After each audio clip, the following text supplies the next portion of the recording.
welcome back to new music Joe Sawyer video. Yeah, you're back, I'm back, and we're gonna talk about music. Let's skip the chit chat. Let's get into it. Heavy by Young Fathers. I don't remember anything about this, really. From what I can remember, I was not interested in it at all. It just didn't connect with me, and I didn't really enjoy listening to it that much. I'm sure if I gave it another go, I might have a different opinion. Anyway, BOYGENIUS, the record. This was good. Phoebe, Lucy, and the little one all have amazing voices, and it really makes up for the lackluster and uninspired instrumentals. There's not many memorable instrumental moments on this record, other than the grungy guitar on Satanist, which also happens to be one of my favourite tracks, along with $20 and True Blue. The Worm by HMLTD. I was pleasantly surprised by this album. I didn't expect to enjoy it as much as I did. I didn't expect it to be so conceptual and have such a wide array of instrumentation, which I really enjoyed. Shank on the keyboards, let's fucking go. And yeah, not really much to say about it. It's good. I'll listen to it again maybe. Did you know there's a tunnel under Ocean Boulevard by LANA Del Rey? This album's a bit of a slog, 1 hour, 20 minutes, but I enjoyed it a lot.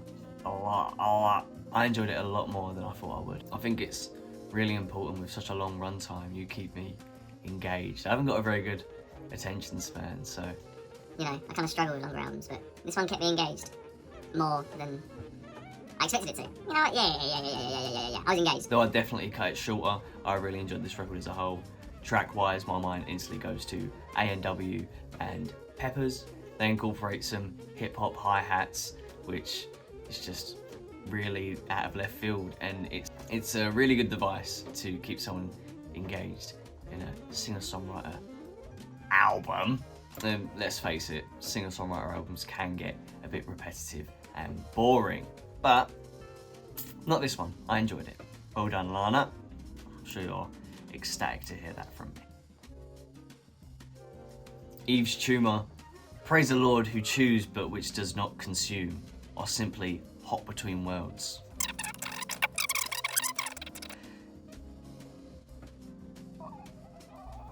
My bad, I've misgendered them. Yves Tumor actually holds the record now for the longest album title, so I'm sure they're ecstatic about it. On first listen, I wasn't really impressed. I like Yves Tumor's stuff. I like their album Heaven to a Tortured Mind, but yeah, I really didn't like this record, and I remember putting on my Instagram story mid, unfortunately. Maybe I've put a picture here of my Instagram story. Maybe I haven't, and I just look stupid. But I actually heard one of the tracks somewhere, and I thought, you know what? I've got to give this another go. And I did, and I'm very glad I did, because I am a big fan of this album. No, I'm a big fan of this album, and I'm glad that I listened to it a second time. Yves Tumor is constantly evolving and innovating, and I don't think anyone else is really making music like them at the moment. Blaring instrumentals, wailing guitars, and Yves' distinctive delivery really ties this album together. Ugly by SLOWTHAI. This album instantly grabs you with the noisy opener Yum, which dives into drug abuse and self-destruction, which the instrumental illustrates perfectly with crazy left field glitch noises and eerie screeches all carried by a marching bassy beat. Unfortunately, the rest of the record doesn't really go down this noisy, glitchy, industrial sound, which I really would have liked SLOWTHAI to do, but it didn't, so we're gonna have to deal with that. The track Happy is also a very good track with a very good chorus. On this record, SLOWTHAI brings a sort of 2000s Britpop sound, which is very hit or miss for me. I also cringed at a few tracks like Never Again and Fuck It Puppet. The former for me is just very poor storytelling that reminds me of Shiro's story, if anyone remembers that. And the latter features a very overplayed split personality, I'm depressed and I'm acknowledging its songs. Okay, I'm gonna kill myself, I'm gonna fucking get out. The rest of the album was good, I enjoyed it. It's just little things like that that just make me roll my eyes, and I'm like, you're smarter than that, you're more self-aware than that. You know, just because you're being vulnerable about something, don't mean it's void of criticism, and it's cringe. 10,000 GECS by 100 GECS. How many GECS are they going to be?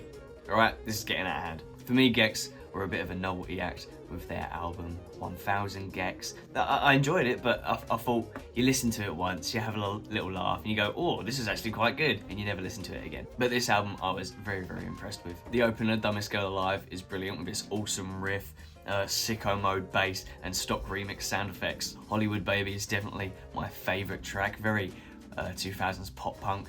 I like it. I'm going crazy, little tiny Hollywood baby. Frog on the Floor reminds me of my previous take with harkening back to like the novelty of 100 GECS. But in the context of the album, it's a welcome left hook to be hit with. $1 Million as well is great on the first listen, as you're just so taken aback by the fact they've actually used the TikTok voice-to-speech lady. But listening to it again is not as fun at all. The Most Wanted Person in the United States is a great track with an infectious hook, but I just feel like there was something missing at the end. It kind of just, it hasn't got any momentum, the song. And I Got My Tooth Removed is a very fun, cute song, and I like listening to it.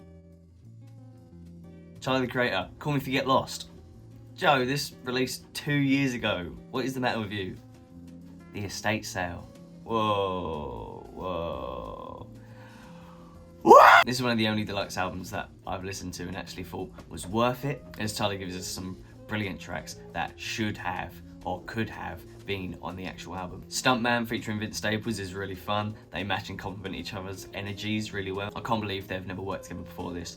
They should do so in the future. What a Day's peaceful instrumental fits really well into the Call Me If You Get Lost theme. I understand not wanting to feature it on the album though, as there's not really a place where it could fit in. Wharf Talk is good fun. A$AP Rocky's verse, for me personally, isn't anything to write home about though. Dogtooth is amazing. I can't believe this went on the actual album.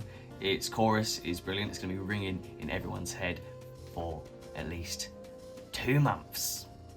2 months. It's going to be in your head. She can ride my face, I don't want nothing in return. Her body counting who she fucking ain't not my concern. I'm trying to buy my neighbor house and turn it to a yacht. Heaven to Me is a solid track, but I didn't really click with Boyfriend, Girlfriend. You know, just weren't for me. So Not Sorry is another track that should have been on the album. It's really good. And finally, fuck anyone that thinks DJ Drama's ad-libs on this album are stupid or annoying. He makes this album.